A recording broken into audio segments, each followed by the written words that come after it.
Hello, everybody, and welcome to another short episode of Poddywood. I am one of your co-hosts, Steve Hester. He is Andrew Roger Carson, and today we're going to be looking at some more of your suggestions for what you think are the greatest scenes in Hollywood history. Yes, indeed. All of these have been pulled from a question I threw out on Facebook That's the book. from Zruckerberg. Mm-hmm.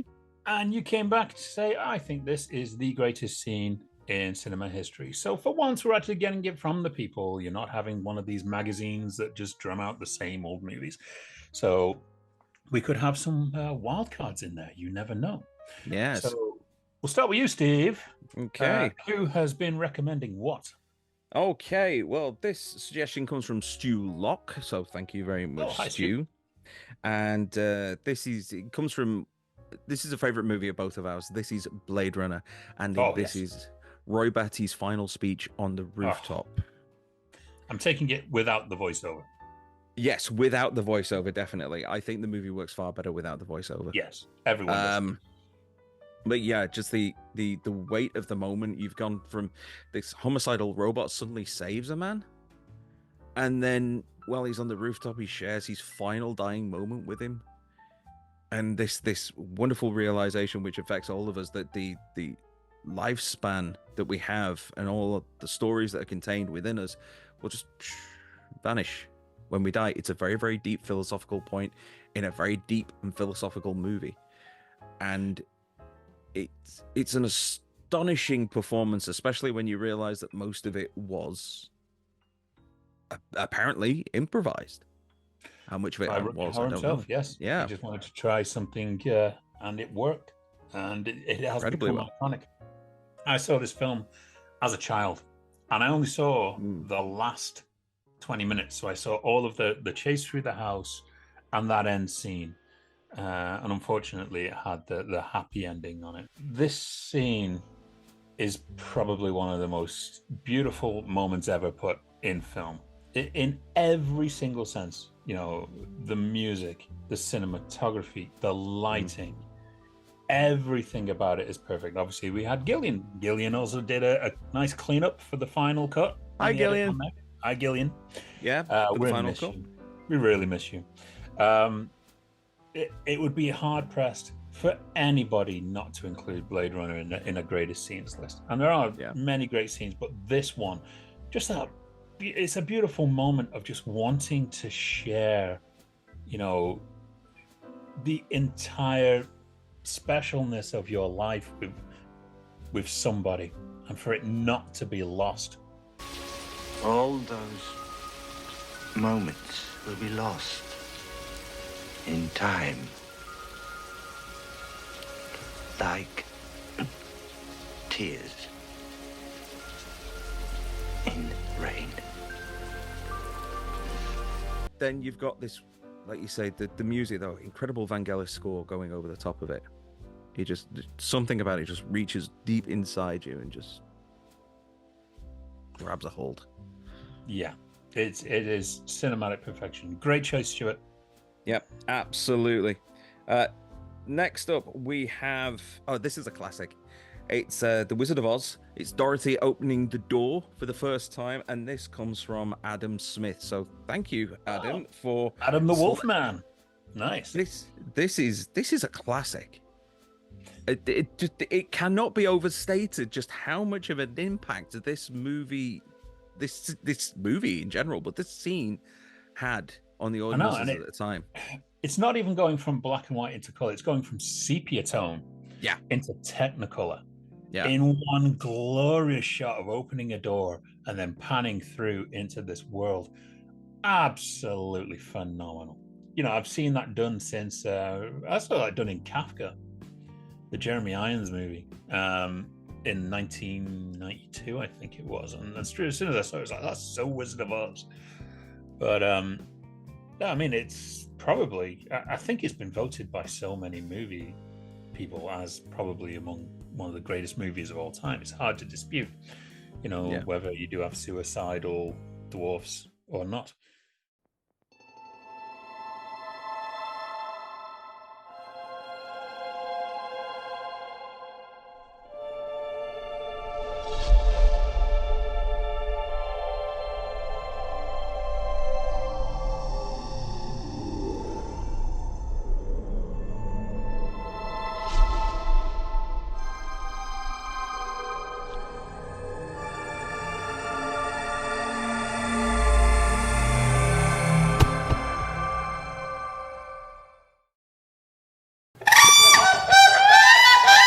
So this next one's fairly short.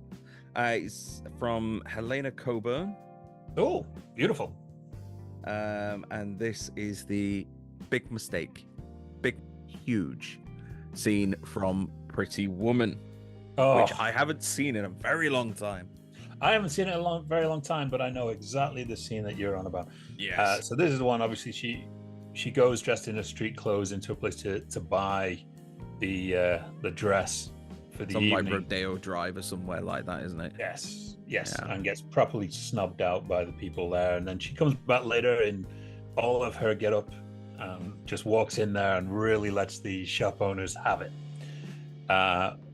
Beautiful. It is a beautiful moment, and I can understand why that one would get chosen out of that film over everything else.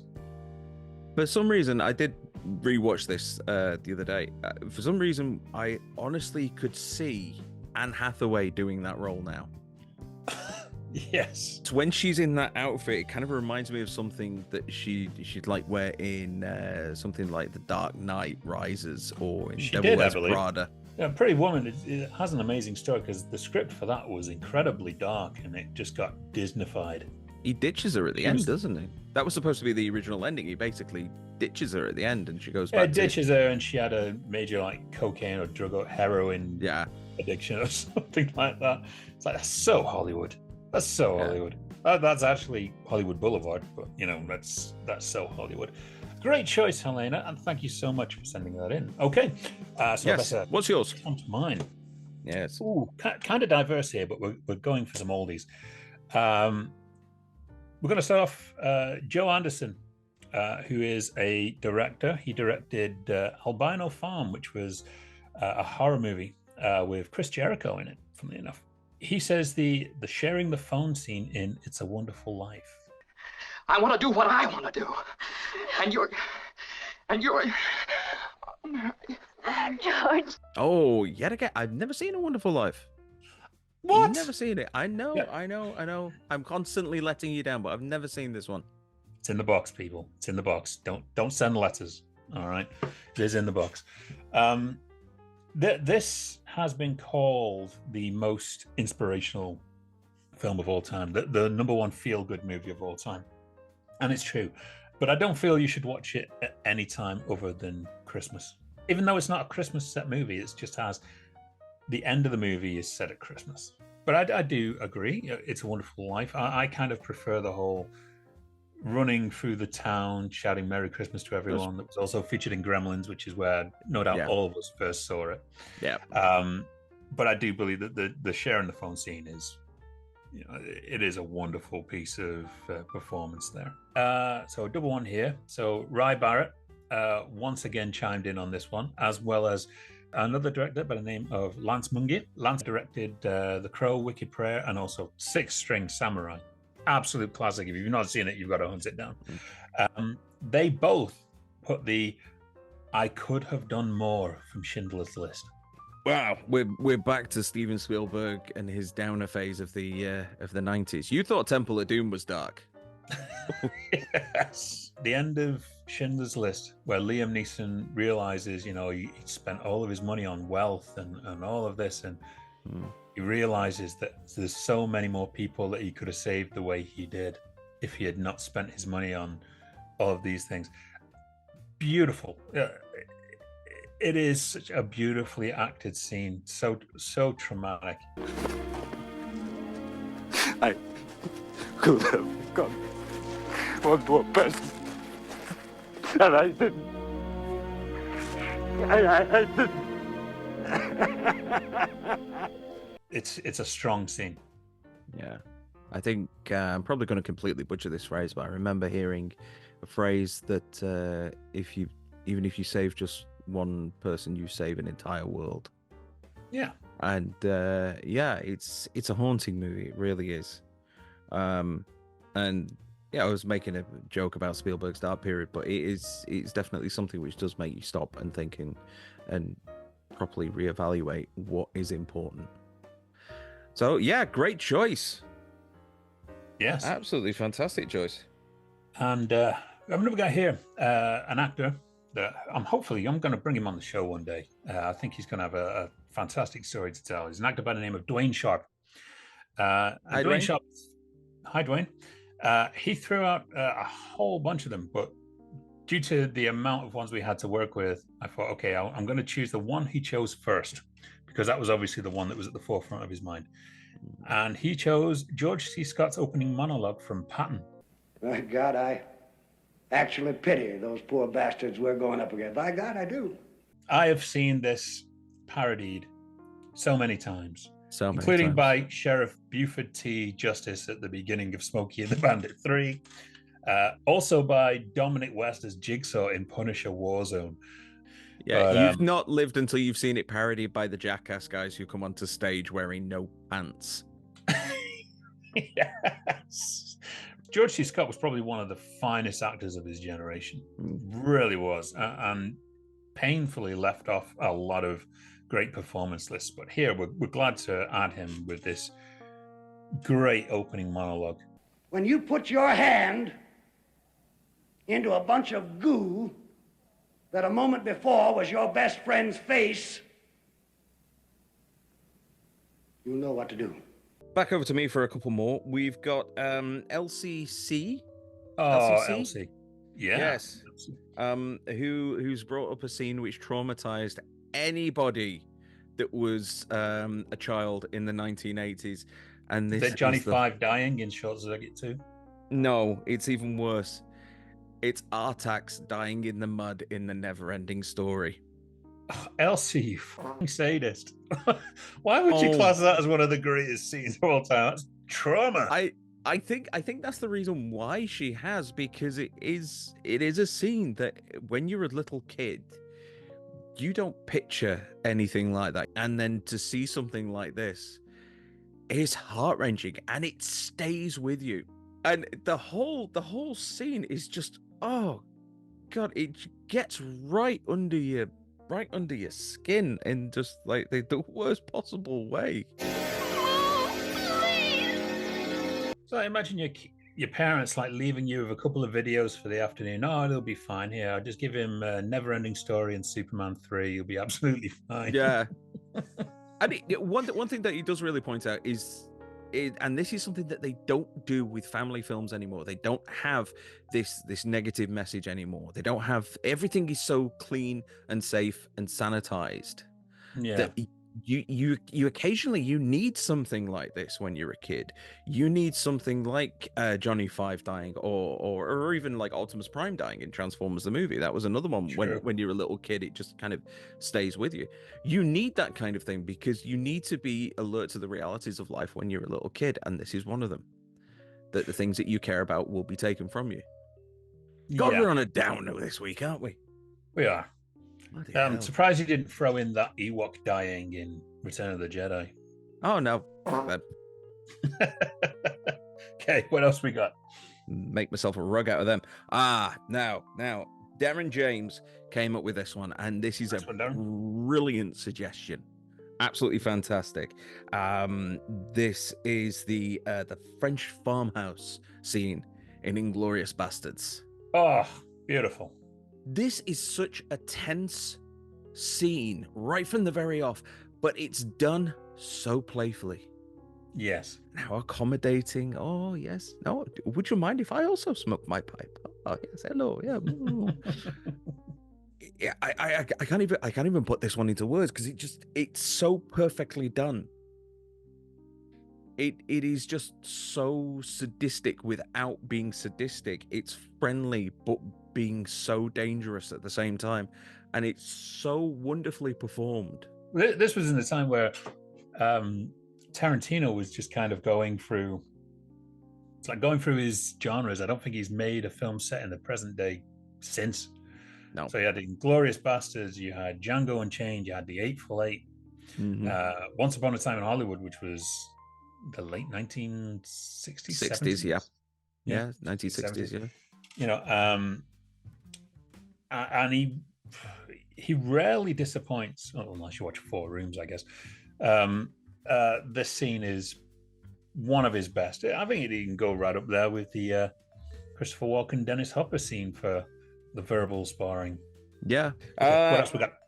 Right now, this is one which I haven't seen personally, but of course I did do my due diligence and I did watch the scene because I'd seen this many times. It's on the poster, but it is from Platoon. It is Elias running for the chopper, and it is courtesy of Wayne Tarbuck yet again. So thank you, Wayne. Yeah. So this is an iconic image for sure. Yes, because it's on the poster. It's there front and center on all the marketing materials. So why should this be classed as one of the greatest ever scenes? this is the scene where obviously he is the LT, the lieutenant, and he is the one who's really looked after all of the people on his platoon. He said it! He said it! And he's always kind of at odds with Tom Berenger's mean, horrible, Sergeant Barnes. Who's a real sadist. And this is the scene of him, his last gasp of air. He's reaching out for his men in the helicopter as it's passing over. It is a moment without giving any spoilers away for you, because there is something that leads up to it and it fuels the rest of the movie. It's a heart-wrenching moment. It really is, because in the entirety of War, the Elias character is like the one kind of bit of humanity who's holding all of this platoon together. He is the one member of this platoon. He's respected by pretty much all of them. It becomes a point where this platoon realizes there's this huge divide between Sergeant Barnes' side and the lieutenant's side. And from there, the fight kind of comes between the two sides of this platoon. But this scene has been parodied. Even Basketball parodied it with the free-range chicken night when he's getting hit with all of the eggs while he's running.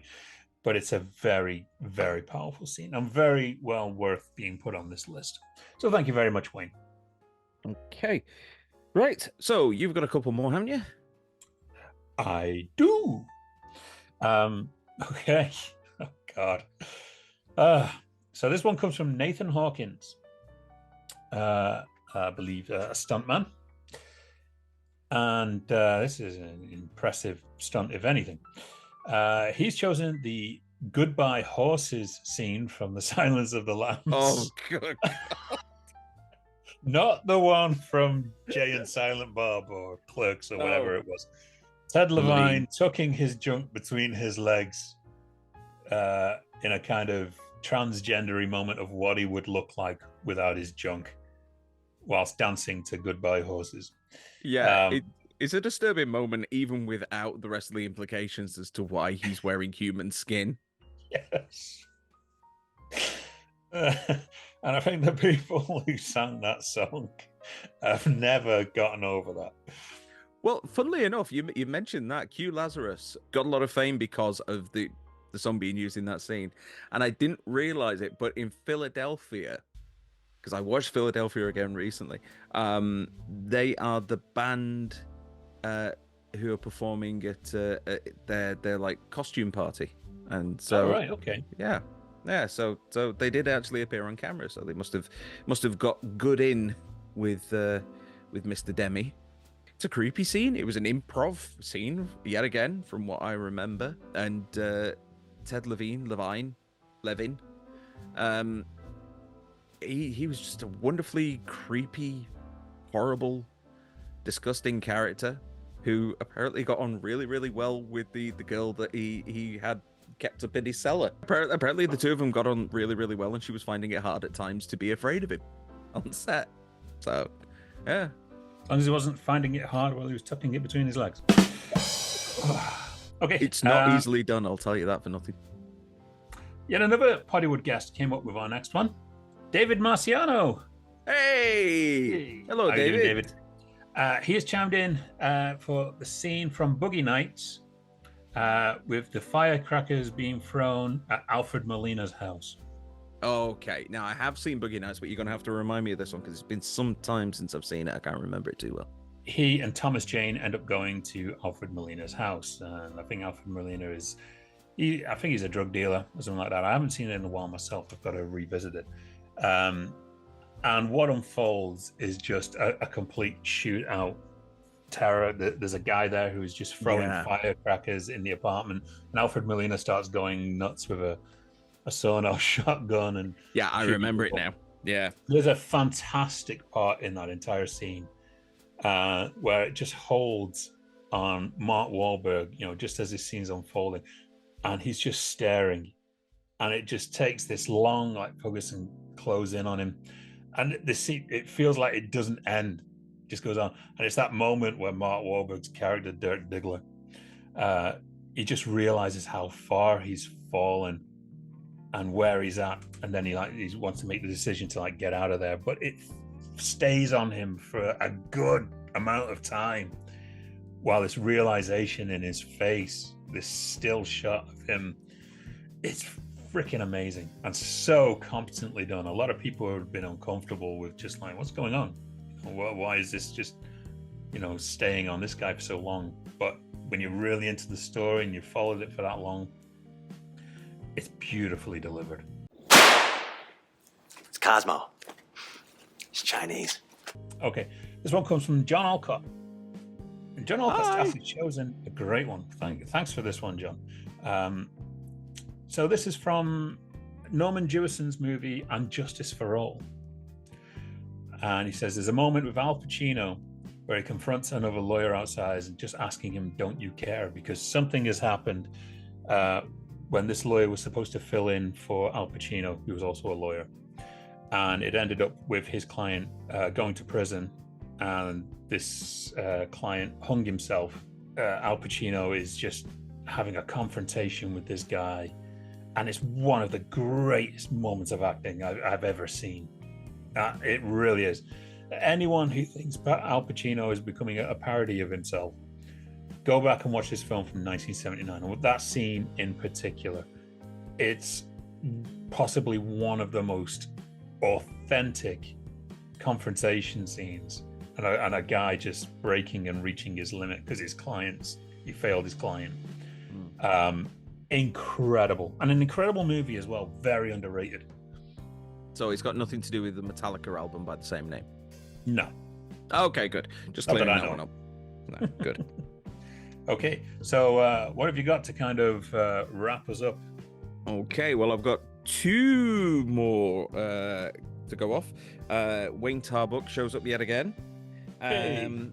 With Tim Burton's Batman, and it is the iconic moment where he holds the guy up by his collar and goes, "I'm Batman." That's not a surprise coming from Wayne. I was amazed when all of these others were coming up and thinking, I'm amazed he hasn't mentioned Batman, because, he's a huge Batman fan. I've also got to say Ali Handon as well. Absolutely amazing girl who is Batman obsessed. Mm-hmm. So she'll get a kick out of the scene as well. Yeah. I think for a lot of millennials out there who didn't actually see the Batman craze in 1989 and finally got to see this movie, that scene, the introduction of Batman, was just unreal. Yeah. It proper sent chills. I remember seeing this because I didn't see it in the cinema because I was too young, but I did see it on VHS, and I lost count of the number of times I watched that movie, and just that so cool, wonderfully iconic. And I don't really think that there's been much in the subsequent movies that have been able to cap that, like in the Robert Pattinson one when he beats up a guy and he goes, "I'm vengeance." Yeah, it doesn't quite have the same impact as "I'm Batman." No. I'm Batman. I mean, you can honestly say Marvel riffed off that with "I Am Iron Man" as well. At the end, it's still being used. Obviously, we saw it in The Flash recently with Michael Keaton coming back and even delivering the line, "I'm Batman." I'm Batman. And that is a line that has followed through all of the series, but never to the extent of that original "I'm Batman." So yes, I will grant that. 89's Batman. Yeah. And if you weren't around to get the whole Bat craze at the time, then you've got no idea of how intense it was. And finally, we are going to be going back to Stu Locke, and he has a suggestion. Now, this is major spoilers. Even though the movie is old. Spoiling. Yeah. Well, I don't really think we can. It's going to be Might be very right. difficult to. This is the Sixth Sense Oh, the reveal. and the reveal. Yes, at the end. So if you haven't seen this 24-year-old movie at this point, and you still want to watch it, then don't watch the next 2 or 3 minutes. But yeah, this is the reveal at the end of Bruce Willis. A ghost, which was spoiled for me by some bitch on Channel 4. It was spoiled for me. I was Gave it working in away. a video store at the time, and someone told me the end. I can't believe he's at the end. I was like, "You fucker!" Yeah, Thanks. but it's very well done, and you do get this this lovely flashback of how all the clues were set up. The color red and how that always features in whenever there's a ghost present. It was very clever at the time. It's been overdone now, but yes, absolutely. And I think it was one of the things that for the longest time was a millstone around M. Night Shyamalan's neck, is he had to keep coming up with these twists. He had to keep coming up with these new ideas that was trying to top the Sixth Sense instead of going off and doing something different. I did The Last Airbender. He was the king of that for a while, but everyone else started doing it. Yeah.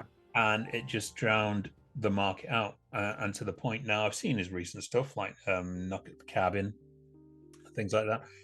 And yeah, it doesn't have that same magic. And for a number of years, he's been trying to get about that. The one time that he did get me was a movie a few years ago called The Visit. And the twist in that I did not expect. It knocked me out. I was like, brilliant. Yeah, this is where it is at its most effective. It's where it is at its most well done, and it's a shocking moment at the time.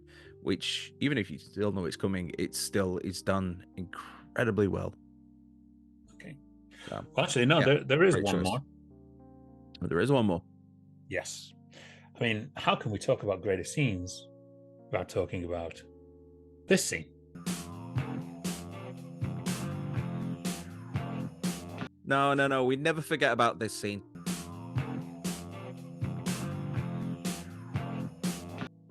Yeah, and obviously our viewers have never forgot about this scene. Throw us a nice subscription on YouTube. Subscribe, follow us, get alerted to when the latest episodes are coming out. And other than that, there is our socials. Mm-hmm. So we're not just on Facebook. We're not just on YouTube. We are also on LinkedIn. We are also on the X, formerly known as Twitter. We are on Bumble, well, whatever. Bumble, Stumble. But for the video episodes, it is YouTube exclusive. All the rest are audio across all of your platforms. But if you do want something a little extra, Steve, where can they go? You can hop onto our Patreon page where you can get longer episodes, unreleased material, and you can also get higher bit rated episodes a little bit sooner than when they would ordinarily go out. And all of that is for the price of a cup of coffee a month. Be a VIP for a couple of P. Yes. Which you will be doing after you have your coffee. Yes, exactly.